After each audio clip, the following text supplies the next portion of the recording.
Bonjour à tous, bon début de semaine à tous et on se retrouve pour faire le 5 info du Real Madrid. Donc forcément ce 5 info du Real Madrid sera consacré au dernier match, le derby madrilène, où le Real a longtemps cru s'offrir ce derby avant que l'Atlético arrache le nul à la toute dernière minute du temps additionnel. En tant que supporter du Real Madrid, on est écœuré et frustré et je reprendrai même les mots de Carlo Ancelotti en conférence de presse qui a dit: nous méritions de gagner ce match, nous ne sommes pas satisfaits de ce point. Tout était réuni dans ce match pour qu'on sorte victorieux. On avait un Real hyper dominant, malgré le fait que Carlo est bricolé avec les absences qu'on a eues liées aux blessures récentes et liées aussi aux absences de Tchouaméni avec l'accumulation de cartons jaunes. Mais bref, dans cette vidéo, on va revoir point par point, commencer déjà par la composition, ensuite le déroulé du match, puis les tops et les flops de ce match. Et pour moi, si on ne gagne pas, c'est lié à deux fautifs. Tout premièrement, pour moi, c'est la gestion de fin de match faite par Carlo Ancelotti. Et on reviendra aussi sur l'arbitrage. Pour moi, il y avait des faits de match marquants qui auraient pu tourner en notre faveur. Mais bon, commençons tout d'abord par parler de la composition faite par Carlo Ancelotti. Comme je vous le disais, on avait eu pas mal de blessures. Rudiger était incertain lié à la blessure qu'il avait eue à Getafe avec le choc sur Greenwood. On ne pouvait pas aussi compter sur la présence de Tchouaméni qui avait été sanctionné par accumulation de cartons jaunes. Déjà dans les cages, on avait Lunin. Comme je vous le disais, Lunin commence à avoir ce statut de numéro 1 et Kepa ne devrait pas rester au Real Madrid à la suite de son prêt. Et là où on avait une surprise, on se demandait qui allait accompagner Nacho en tant que défenseur central. J'avais fait une analyse où je pensais que Mendy était plus apte lié à sa taille, lié au fait qu'il avait déjà joué sur le poste de défenseur central à 2 reprises en 2020-2021. Sauf que Carlo Ancelotti a ici opté pour Carvajal. Donc en tant que supporter du Real Madrid, on pouvait avoir peur de cette charnière. Déjà que Nacho, c'est pas forcément le défenseur le plus compétent du Real Madrid. On a quand même Rudiger, Militao, Alaba qui sont au-dessus de lui, accompagné de Carvajal, petit de taille, mais hyper physique sur les duels. Mais là où on avait peur, c'était plutôt sur les duels aériens. Et je pensais qu'avec cette compo, l'Atlético allait jouer énormément sur des centres et sur nos faiblesses défensives. Ensuite, on a Mendy en tant qu'arrière gauche et Lucas Vázquez qui a fait un très bon match. Mais d'ailleurs, on va revenir sur le match de Lucas Vázquez. Ensuite, au niveau du milieu défensif, on avait Camavinga, Toni Kroos, Bellingham, Valverde et en attaque, on avait Vinicius et Rodrigo. À savoir que Vinicius était annoncé initialement dans la compo, sauf qu'on a appris qu'il a eu une alerte, une gêne à l'échauffement et que Brahim a été préféré à sa place. On peut dire que ce remplacement était quand même un choix assez payant parce que Brahim a fait un super bon match. Donc deuxième point, on va parler du déroulé du match. Au niveau du dispositif de la formation de Carlo Ancelotti, on avait Rodrigo qui prenait le côté gauche, celui de Vinicius. Brahim se retrouvait plutôt à droite. Et au niveau défensif, on avait des fois des défenses à 3 avec Nacho, Carvajal et Valverde ou des fois Toni Kroos qui venait suppléer pour amener un peu plus de poids au niveau défensif. On retrouvait aussi souvent les arrières Mendy et Lucas Vázquez assez haut. D'ailleurs, Lucas Vázquez que je trouvais très haut comme un ailier et je le trouvais super bien combiné avec Brahim. Vraiment, cette combinaison Brahim-Lucas Vázquez au niveau de l'attaque droit était magnifique. Donc, on a une entame de match excellente de la part du Real Madrid. On a vraiment plein d'occasions. J'ai pris quelques notes. On a une occasion de Bellingham juste après un petit pont. On a l'occasion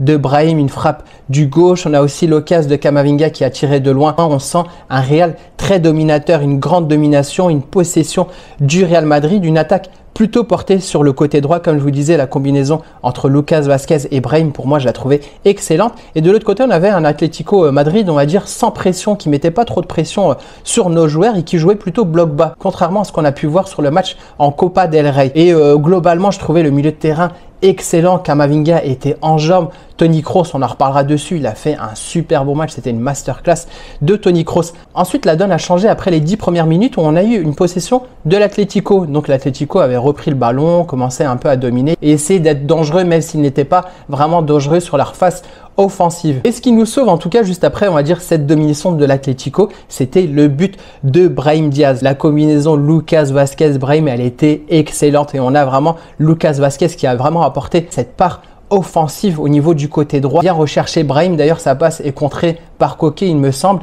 Brahim ensuite la récupère et ce qui fait bien c'est qu'il temporise, il n'essaye pas de tirer immédiatement, il prend son temps et vient armer une super belle frappe qui vient tromper au black. Là on est super content d'ouvrir le score, on sait qu'il faut jamais laisser l'Atlético ouvrir le score en premier et que c'est très difficile, on a eu le cas en Super Coupe d'Espagne de revenir au score après que l'Atlético marque, mais bon ce n'était pas le cas, Brahim a marqué 1-0 et on sent juste après le but marqué par le Real que l'Atlético l'Atlético devient un peu plus dangereux, essaie de chercher des centres et d'ailleurs ils étaient hyper dangereux sur les corners. Ils ont eu pas mal de corners en première mi-temps. Malgré les offensifs de l'Atlético sur coup-pied arrêté, sur les corners où ils étaient assez dangereux, on a d'ailleurs Lunin à un moment qui fait un super bel arrêt sur un corner, mais globalement on a le milieu de terrain qui domine énormément cette équipe de l'Atlético. On a Bellingham qui est plutôt là à orienter le jeu, que ce soit du côté gauche, du côté droit, qui est vraiment omniprésent. Valverde, il est physiquement très bon, on le sent en jambes, et le duo Camavinga-Toni Kroos, pour moi il était excellent et magnifique à jouer. Et si on ajoute à ça un Brahim Diaz qui était super bon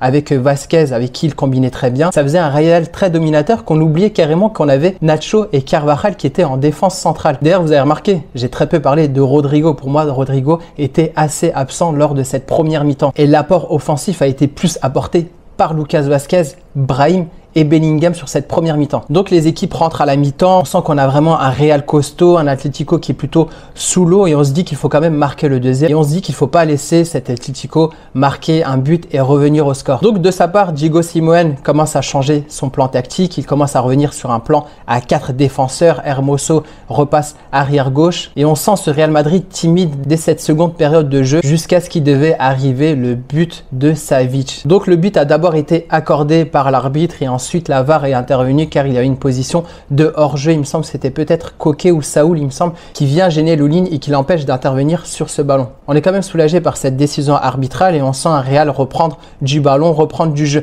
Et d'ailleurs, juste après cette décision arbitrale, on a eu plusieurs faits de match contre nous. Tout d'abord, à la 50e minute, Vasquez qui se fait faucher à la surface, pour moi il y a penalty. Ensuite 60e, faute sur Bellingham, Savic qui ne joue pas du tout le ballon. D'ailleurs je vais consacrer un point spécial sur l'arbitrage. Pour moi ces décisions arbitrales pénalisent nettement le Real de cette victoire qu'on aurait dû avoir contre l'Atlético. Bref, ensuite j'enseigne sur le déroulé. On a l'Atlético qui fait plein de changements, Diego Simeone, on sent qu'il veut vraiment essayer d'arracher ce nul, voire peut-être de gagner, mais bon, globalement on sentait que l'Atlético n'avait pas les jambes pour gagner ce match. À la limite ils auraient pu quoi, juste égaliser, mais vu la physionomie du match et la domination du Real, on ne pouvait pas voir ce Real être tenu en échec. Pour moi ensuite on a la deuxième raison qui fait que le Real Madrid n'a pas gagné, c'est les choix tactiques de Carlo Ancelotti en fin de match. Il fait sortir Brahim que je trouvais excellent sur ce match. À la limite tu peux sortir Rodrigo, mais tu ne sors pas Brahim. Bref, il fait sortir Brahim, il fait rentrer Joselu. Et d'ailleurs, Brahim, il le fait sortir juste après l'action magnifique qu'il a fait sur Hermoso. Petit pont, crochet, il a fait la misère à la défense. Il y avait quand même Rodrigo qui était mieux placé que lui pour armer une belle frappe. Sur l'euphorie, il a voulu marquer ce but et il aurait pu être magnifique. D'ailleurs, tout le stade était emballé. Moi, j'étais... mais je crois que je suis resté bloqué sur cette occasion. J'aurais voulu voir ce but, mais c'était magnifique. En tout cas, Brahim, c'était vraiment l'une des satisfactions de ce match. D'ailleurs, il finit MVP, il figure parmi mes tops. Voilà, je spoil déjà mes tops et mes flops. Brahim, c'était un gros top pour moi. Et pour moi, il aurait dû continuer à jouer ce match. Carlo Ancelotti, on sait, voilà, il fait toujours rentrer un peu Joselu en fin de match, mais pour moi, il aurait dû laisser Brahim. À la 75e, il fait quand même sortir Rodrigo. Et moi, je pensais qu'il allait faire rentrer Vinicius. Un profil, on va dire, qui peut garder le ballon. Mais il fait rajouter Modric. On fait, ok, bon, on ne sait pas où il essaye d'en venir. Mais voilà, en tout cas, on n'avait plus que Joselu comme attaquant. Et d'ailleurs, juste après ce changement, on a failli se faire prendre un but. On a Mendy qui fait un mauvais contrôle. Je ne sais pas, il essaie de la réceptionner. Il se fait avoir sur son contrôle. Je ne sais plus qui a pris le ballon. Il vient centrer. Et d'ailleurs, c'est Griezmann qui la récupère super bien, qui fait une talonnade. Et on a une très belle intervention de Lunin qui vient nous sauver à ce moment-là. On se dit, mais qu'est-ce qui se passe? L'Atlético commence à être dangereux. Les choix tactiques de Carlo Ancelotti ne sont pas convaincants. Et là, on va essayer de gérer au mieux le match. Mais bon, dans l'ensemble, je critique pas la rentrée de Joselu. Pour moi, Joselu, je l'ai trouvé super excellent. Là où je trouvais qu'il avait des lacunes, c'était pour combiner avec des joueurs. Je le trouvais très peu technique à ce niveau-là. Mais je l'ai vraiment vu de belles choses. Je le voyais presser sur les joueurs, sur la défense. Franchement, il me faisait penser des fois à Benzema sur sa capacité à être sur les ballons, à faire du pressing et à être super bien placé. On sent un Real qui essaye de gérer ce match. Carlo Ancelotti, on sent qu'il se résigne à ce 1-0. Il se dit, bon, on va peut-être jouer défensivement et essayer peut-être de les piéger en contre. Donc il fait sortir Bellingham en toute fin de match pour faire rentrer Ceballos. Et pareil, je me dis, mais attendez, il fait pas rentrer Vinicius. D'ailleurs, Vinicius, on l'avait vu s'échauffer. Il avait une alerte à l'échauffement, mais quand je l'ai vu s'échauffer, je me suis dit qu'il était quand même en jambes pour pouvoir rentrer. Carlo Ancelotti peut s'en vouloir puisque en toute fin de match, dans le temps additionnel, comme je vous le disais, en introduction, on a l'égalisation de l'Atlético Madrid sur un ballon aérien. D'ailleurs, je pensais que l'Atlético allait beaucoup jouer sur ces duels aériens parce qu'on avait quand même Nacho et Carvajal. J'en veux pas à Carvajal. Carvajal est petit de taille, mais ensuite, on a un ballon qui arrive au niveau de Nacho. Mais vraiment, on a un Nacho attentiste qui vient même pas gêner qui vient même pas aller au duel sur Llorente. Il le regarde jouer. J'ai pas d'image dessus, mais voilà, sur le moment, j'étais vraiment, mais qu'est-ce qu'il fait? Et voilà, une tête de Marcos Llorente qui vient égaliser à la toute fin de match. Et en plus, on savait que c'était plié le match. On n'avait plus rien en attaque. On n'avait plus personne. On avait juste Rosselló à part faire des longs centres. Mais ça, il restait plus beaucoup de temps. On n'avait même plus de Vinicius, on n'avait plus de Rodrigo, on n'avait plus de Brahim. On n'a même pas d'Arda Güler qui est rentré pour pouvoir faire des choses, on va dire, au niveau offensif. Donc pour moi, le Real peut que s'en vouloir. Carlo Ancelotti peut que s'en vouloir. Carlo Ancelotti, globalement, c'est un entraîneur que j'aime bien. On sait qu'il bricole pas mal, qu'il a pas mal d'absence, il a des blessés. Il essaie de faire avec ce qu'il a. Mais tu ne fais pas sortir les meilleurs joueurs. Tu fais pas sortir Bellingham. Tu fais sortir Bellingham à la 85e. Autant le laisser. Il lui restait quoi, 6, 7, 8 minutes à jouer. Et pourquoi c'est toujours Brahim qui sort le premier? À la limite, Brahim, j'avais compris quand il était sorti contre Las Palmas où il avait fait un mauvais match. Mais là, pour moi, c'était Rodrigo qu'il fallait sortir. Et à la limite, tu le fais sortir pour le même profil. Tu mets un Arda Güler ou tu mets un Vinicius à sa place. Pour moi, une des raisons premières de ce match nul, c'est les choix de Carlo Ancelotti en toute fin de match. Troisième point pour moi, c'est l'arbitrage. On va parler de l'arbitrage de ce match. Arrêtez de dire que le Real Madrid est à chaque fois favorisé. On a pu le voir déjà sur les précédents matchs. On a pu voir que Tchouaméni ne devait pas avoir un carton jaune. On a pu voir que Bellingham a eu plein de fautes non sifflées, que c'est le premier joueur à subir le plus de fautes en Liga. On a pu le voir aussi dans le match de Getafe que c'était l'équipe qui avait fait le plus de fautes, mais qui avait reçu le moins de cartons jaunes. Là, on subit encore une aberration de la part de l'arbitrage. Donc regardez ces images, regardez l'image où on voit faute sur Lucas Vazquez, une faute très évidente. Et même les commentateurs le disaient. Ils n'étaient même pas là à débattre, ça peut se siffler, ça peut se pas se siffler. Ils disaient vraiment, il y a faute sur Lucas Vazquez. Il y avait quand même aussi une faute sur Brahim où il se fait faucher. Aucun penalty, il revient même pas dessus. La VAR ne check même pas. Ensuite, à la 60e, on aurait pu avoir une passe décisive de Toni Kroos. D'ailleurs, Toni Kroos qui a fait un super bon match. On voit Savic qui ne joue même pas du tout le ballon. On voit Bellingham qui joue bien le coup, qui voit que Toni Kroos lui fait une super belle passe, qui pour moi une passe décisive. On a Bellingham qui essaie d'aller sur le ballon et Savic qui vient se jeter sur Bellingham. Donc là pareil, la VAR n'est pas intervenue. Mais l'arbitre, qu'est-ce qu'il faut au bout d'un moment? On a eu même une phase de jeu, je sais pas si vous vous souvenez, on voit carrément l'arbitre mettre un stop sur Bellingham. Et d'ailleurs Bellingham qui lui dit, bah là tu me gênes, tu devrais arrêter le jeu. Mais non, l'arbitre a laissé, allez on laisse le ballon à l'Atlético. Mais bref, dans tous les cas, on dira toujours que le Real est favorisé. Bref, en tout cas, moi, une totale aberration cet arbitrage et j'en ai de plus en plus marre. Le pire, c'est que c'est pas la première fois que ça arrive. Contre Getafe, c'est arrivé, mais je disais, c'est pas grave, parce qu'on a quand même gagné, on rapporte les 3 points. Là, c'est quand même assez grave, quand même, on perd 2 points. Et comme l'a dit Carlo Ancelotti, nous méritions de gagner ce match parce que le Real était hyper dominateur.